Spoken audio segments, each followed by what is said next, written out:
It's important to recognise the contribution that the engineering profession and engineers make to society. Essentially, people don't think about communications, entertainment, infrastructure. Any kind of major advances in the medical sector are almost all exclusively related to the very significant input made by engineers these days. For us in the NRA, engineering is at the heart of the business. We use engineers and they're central to strategic planning, network management, network improvements. The competitors that we are seeing in the Chartered Engineer of the Year award are those people who've already shown excellence in their chosen field. They're the people who I should be advising in my own sphere of work in future, and they're the people who as a firm we very much want to encourage. So that's why we're sponsoring this award. That's much the same really. I think we've been working with engineers for about the last 60 years, and I think one of the things particularly the Chartered Engineer of the Year is about standards, and it's about trying to improve standards across the industry as a whole. Well, Ireland is facing a significant challenge to meet water quality targets, European targets that are set and are time bound.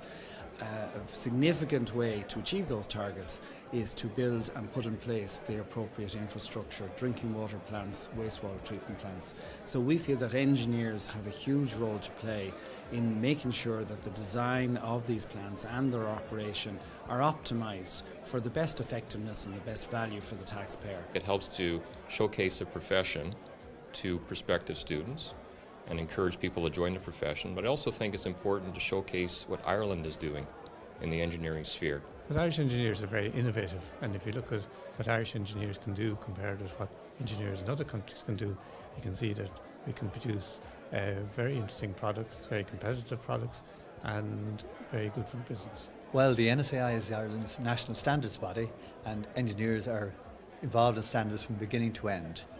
We have something like 20,000 standards now in Ireland, and I can tell you that the people who wrote those standards are 50, 60, 70% of them were engineers. The CPD, I suppose, has that focus on bringing the best out of those engineers, the focus, if you like, on achievement, and that then in turn comes back to the idea of actually their own professional development. And I think that's something I think that we're very conscious of, the standard of engineering that actually exists, and the need to maintain it and actually further develop it. So that's the particularly strong reason why we want to be associated with supporting the CPD award. I suppose on the same vein, but just to say that the CPD award is hugely important to us IDA, because we're talking to international companies all the time. Right? There are many other countries have engineers, so ours must be better. They can't be just good engineers, they have to be the best. I suppose it's a great reward for our team. There's been a lot of hard work gone into our CPD programme for our site. I suppose the CPD programme is by the employees and for the employees. Clonmel has suffered from really a horrendous flood problem for the people who live in the affected areas. And fortunately enough, we've been in a position to carry out works along the river that effectively isolate the river from the flood-affected areas. Well, it's really a great recognition for the work that me and Ciaran put into the paper and the presentation. And I think it's fair to say we enjoyed doing it because we enjoy talking about what we're doing, and we enjoyed it. And it's great to get recognition from our peers. This year we've done a range of different things. We've organised visits to schools for young engineers to raise the profile of the industry and of the career of engineering. It raises the profile of the Young Engineers Society within Engineers Ireland, and we've tried for the last few years to raise that profile to make sure that when young engineers graduate that they see Engineers Ireland as somewhere that they want to go. The project we worked on was the development of a tidal turbine technology, specifically Open Hydro developing an open centre turbine technology for extracting green energy from the ebbing and flooding tides. So we have a master's course in bioengineering, and it's an all-Ireland venture. We have several partners: Trinity College, University College Dublin, National College for Art and Design, the Royal College of Surgeons in Ireland, and actually until recently also the University of Limerick. So it's quite a big joint venture, and we're really proud to have won this tonight. Well, some 41 years ago I left University College Dublin and worked as a consulting engineer for some years. Then I moved into the Grand Canal Tunnel project, which was an amazing project. I think nowadays we only think of the present Dublin Tunnel. but it was at the time a very exciting project. There's fantastic hope for engineers in the future. The world is their oyster, really. And coming from Galway, that's easy to say.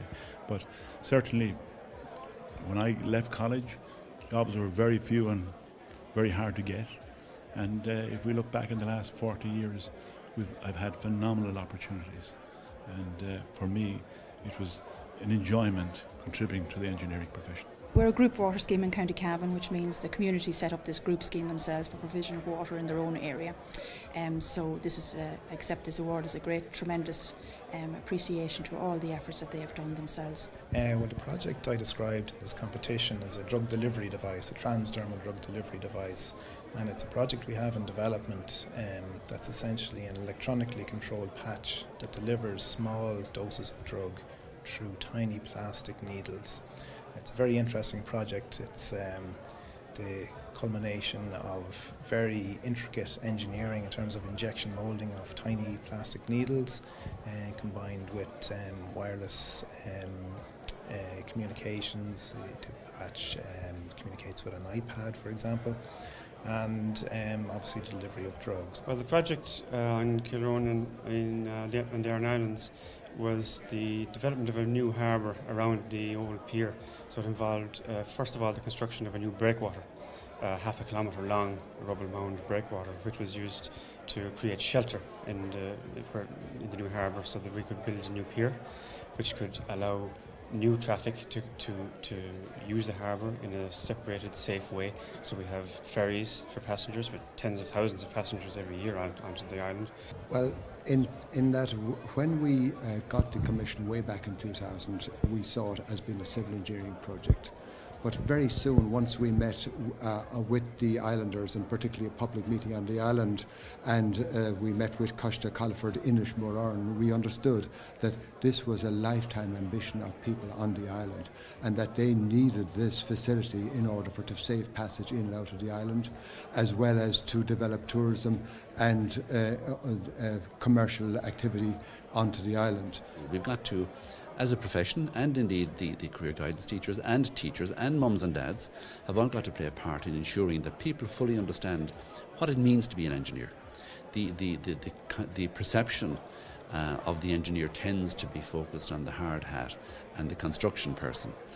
There's an awful lot more to engineering than that. There's an awful lot more to engineering for ladies, for a much broader cross-section of people who would never have thought of doing engineering in the past.